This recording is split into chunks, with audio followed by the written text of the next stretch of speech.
All week long, we've been revisiting some of the stories that emerged at the start of the pandemic.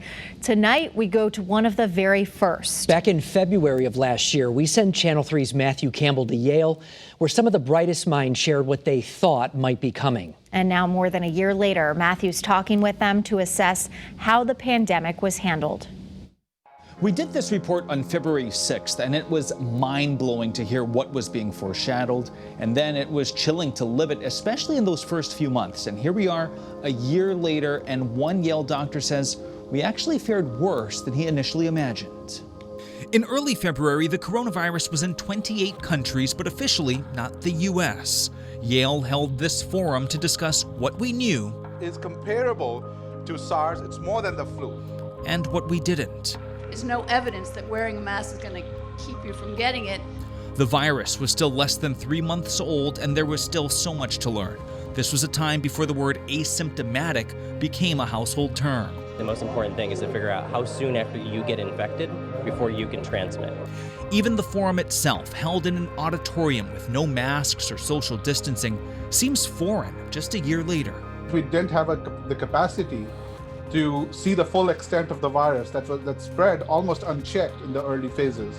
Dr. Saad Omer was on that panel, and looking back, he says the U.S. dropped the ball early on, mainly due to a lack of testing. The biggest mistake was that we didn't have investments in surveillance, and so we were flying blind. The infection snowballed, and we just couldn't make up for that lost time.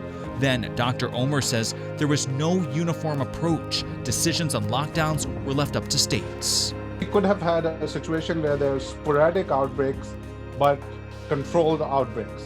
As the virus would wind through the country over the course of the year, much of what was discussed that night manifested itself. The lockdowns, the protective gears, and the deaths.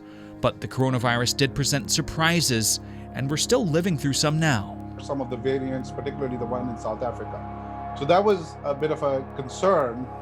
The other surprise, according to Dr. Omer, is the overall performance of the country as a whole. We did not imagine, to be very honest, and you can ask all the real experts that are out there, that we would be amongst the worst responses in the world. Dr. Omer cites the death toll, which is now at 529,000, and the delays in that initial response. We could have eliminated the virus, and it would have required a lot of proactive action, but it was possible.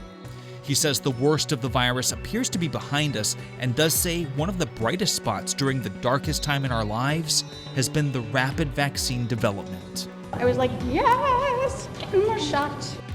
It's a testament to a concerted vaccine development program in the U.S. and beyond.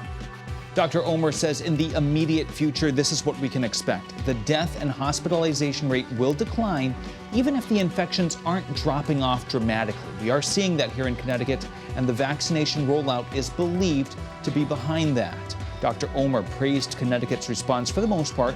He partially agrees with the age-based rollout. He feels that some comorbidities should have been included.